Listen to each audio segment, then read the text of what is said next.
Voltamos então com o segundo bloco da diversidade. Para quem está chegando agora, para quem não acompanhou a primeira parte, estamos com a Dandara, com a Claudiane, com o Jean aqui conosco, e o nosso assunto hoje é a diversidade, né?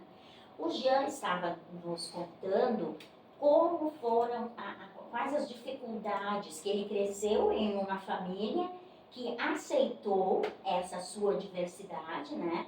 E que isso tornou tudo mais fácil para ele. Continue então, Jean. Não exatamente fácil, mas é possível de enfrentar. Eu acredito que essa é uma trajetória privilegiada. Como eu estava comentando antes, a maioria das trans no Brasil não vive essa realidade, pelo menos boa parte que a gente vê trabalhando na atividade profissional do sexo, não como uma escolha, mas como algo que era a única alternativa, né? Tinha sobrado como alternativa. Então, o importante é a gente conseguir quebrar esse ciclo vicioso da pessoa ser expulsa de casa, que incrivelmente ainda acontece nos dias de hoje, principalmente em famílias com alguma religião mais fundamentalista, não conseguir acessar a educação formal, porque se você não acessa a educação, você tem dificuldade depois de inserção no mercado de trabalho. E quando eu fui buscar o mercado de trabalho aqui no Vale do Taquari, era muito difícil bater numa porta e ter algum empregador da iniciativa privada com intenção de contratar uma pessoa com uma identidade de gênero diferente da que eles estavam habituados, porque as únicas pessoas como eu que eles conheciam trabalhavam como profissionais do sexo. Eram a Malu, era a Sharon, pessoas famosíssimas aqui no Vale, que são maravilhosas, mas todo mundo achava, porque só tinha elas como representação, que todas as trans iam seguir o mesmo caminho. Eu tive que entrar para a área do serviço público, fazer concurso. Eu tinha estudado para isso, consegui fazer concurso, consegui entrar na Prefeitura de Estrela, depois na Procuradoria de Estado e finalmente no INSS. E isso me possibilitou sair desse círculo vicioso, porque em algum momento, mesmo tendo uma família que me amparasse, tendo passado pela educação formal, eu ia cair nisso porque o mercado, a iniciativa privada, na época estava muito fechado. Ela não contratava pessoas que não tivessem uma aparência hétero, cisnormativa, que não fossem pessoas que, segundo elas, não afugentariam os clientes, ou coisas piores, quando nos diziam. Então eu tenho essa trajetória de privilégio, e quando eu falo, eu sempre tomo cuidado de colocá-la, porque ela realmente não é a realidade da maioria, e a gente precisa ter isso bem claro para não cobrar de outras pessoas o mesmo lugar, porque muitas delas não puderam estar, e tem alguma parcela que não quer estar, e essas que escolheram, que realmente podem escolher pela atividade profissional do sexo, tudo bem, como tem mulheres que escolhem por essa profissão, tem homens, hoje em dia, garotos de programa que escolhem essa profissão. Isso, quando é uma escolha, não nos cabe julgamentos. Depois disso, eu vou para o curso de História, depois já de entrar para o mercado formal, e isso me dá uma segurança para trabalhar com pesquisa nessa área, que é o que eu realmente gosto de fazer. Eu acredito que a maioria de nós trabalha em lugares, eu acho que isso é comum a toda a população, não só ao grupo LGBTQIA+, muitas vezes trabalha para poder se sustentar, mas não necessariamente é o que gosta de fazer. E o que eu gosto de fazer é pesquisar, é entrar em museu, entrar em arquivo, ver a história LGBTQIA+, do Rio Grande do Sul, como as pessoas viam esse grupo no passado, quais eram os imaginários que existiam a respeito e o que remanesce disso nos dias atuais, o que tem de dificuldade para a gente lidar com essas questões que está muito ligado ao passado. E aí eu estava vendo a Dandara falar, eu acho extremamente importante que a gente veja, e eu acho que pessoas como nós, eu não sei com que idade a Dandara está, mas pessoas que já deram algumas voltinhas, digamos assim,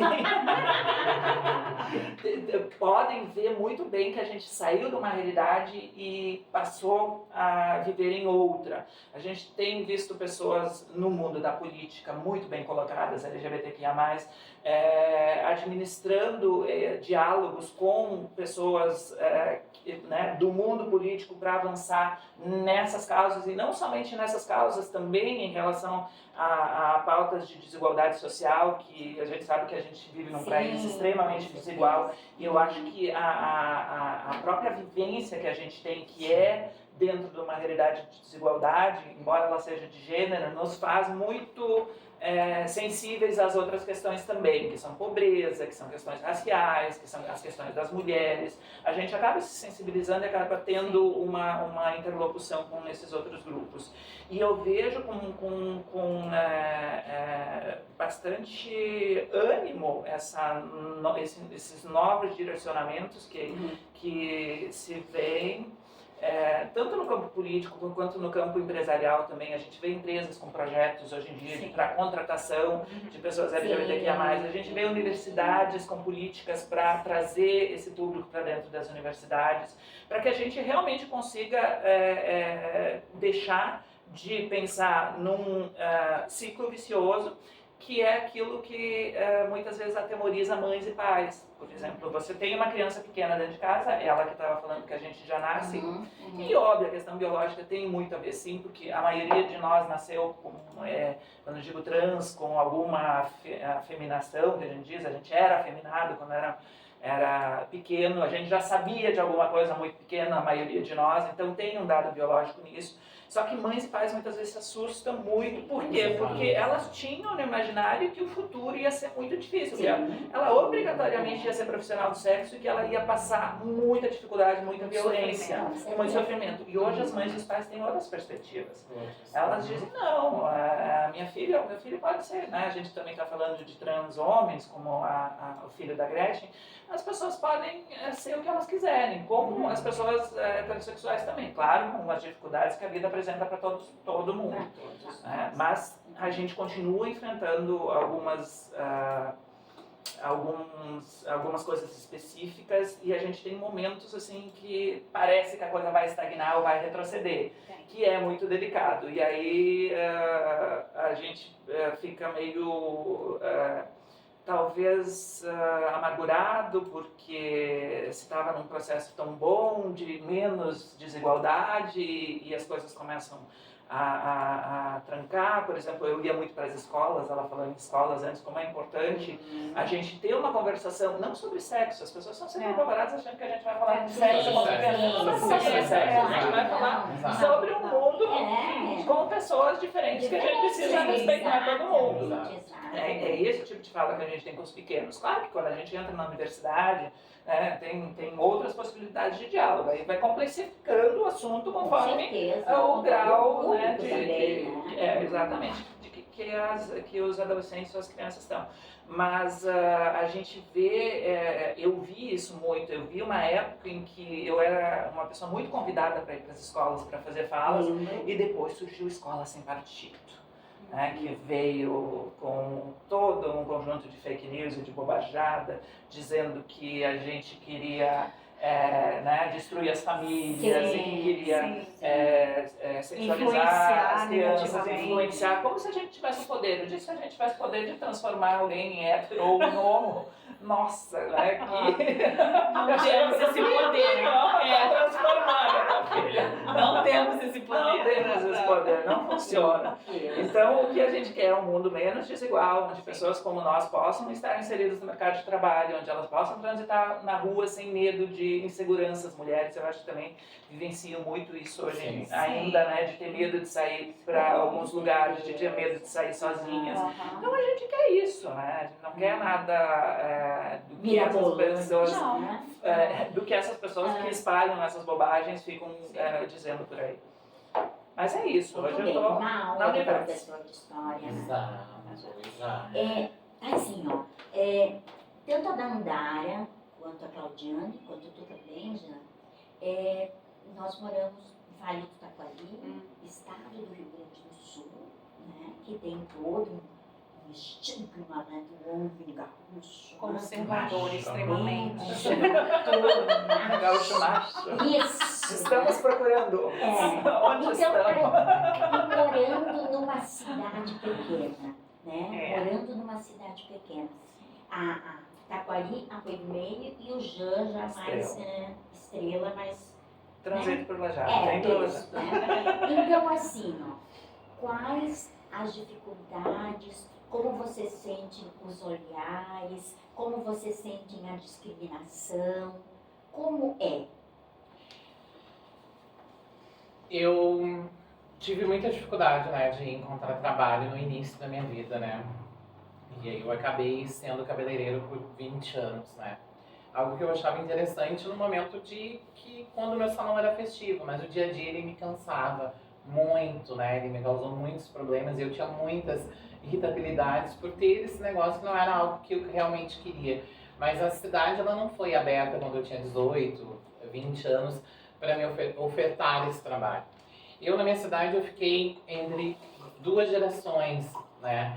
A geração que vinha realmente de apanhar, de levar pedrada, mas esses mesmos que apedrejavam eram os mesmos que se relacionavam, entre aspas, falando. E aí eu vim numa geração assim que eu sofri o início disso. E um dia, uma conversa que eu tive em casa, falaram assim, tu precisa te defender, né? Tu precisa ter um posicionamento. Aí por muitos períodos, dependendo do que tu me falava, o que tu me fizesse, eu transformava isso numa briga. Eu briguei muito. Então, tipo, se for olhar lá no meu passado, eu tenho um currículo de briga gigante, que foi naquele exato momento de colocar um respeito, né? E aí ali começou essa militância, com conversas em casa, com as minhas amigas, porque nessa época eu não tinha amigos, eu tinha amigas, né? Então a gente começou a se posicionar. E isso, de uma maneira diferente, começou a me dar um respeito. E as pessoas começaram, porque era muito difícil na época apanhar de uma bicha, que nem eles falavam, né? Não te mete com aquela bicha é louca. Então, e isso começou a trazer esse respeito para mim. E aí a gente começou a fazer um trabalho intensivo, né? De mostrar uma outra visão do que eu era, né? Eu pensava o seguinte, eu não quero que me olhe como algo sexual, mas olha as minhas capacidades, a minha inteligência, aonde eu posso me envolver, aonde eu posso trabalhar, né? E aí a gente foi fazendo esse trabalho, eu fui trabalhando com Miss da cidade, a gente foi fazendo projetos sociais, a gente foi tentando mostrar que eu era um cidadão igual, né? Mesmo sendo, mas para algumas pessoas a gente precisa mostrar que a gente é igual, né? A minha cidade ela ainda é uma cidade preconceituosa, a gente não tem representação política na Câmara de Vereadores, a gente cobra muito mudanças dentro da cidade através de toda essa parte política, né? Eu sou vista também como uma pessoa chata às vezes, mas eu prefiro ter esse aspecto e ficar lutando cada vez mais para que a gente tenha espaço e seja reconhecido sempre, né? E hoje estar aqui com vocês, né? Eu tenho vou fazer 46 anos, dia 10 de fevereiro. Então, a gente consegue olhar para trás, né? Tudo que a gente viveu e conseguir enxergar essas mudanças, né? Que para nós, com certeza, mudou bastante do quando a gente era bem mais novo, né? Tudo que vem acontecendo, né? Claudinha. Terminou? Não. Falta um minuto. Pode começar, Vamos então. começar.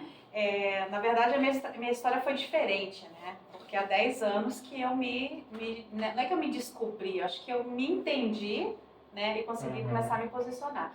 Então, diferente delas, né? Dos meninos, das meninas aqui, foi um processo oposto, né? Então, eu me relacionei com rapazes na minha adolescência e depois eu me casei aos 23 anos, né? Como homem. E fiquei quase 20 anos com ele, né? Então, quando... Fica ali no casamento. E nós logo voltamos, então, para mais um terceiro bloco, sempre com o patrocínio da Padaria e Confeitaria Pedrotti e a Fruteira do Centro. Ah, dá tempo ainda de ler aqui. O Paulo Eduardo, a Norminha Guiari, João Mendonça, Sueli Lamperti, Roseli Matos. Um abraço a todos eles que são nossos seguidores de Porto Alegre. Até mais.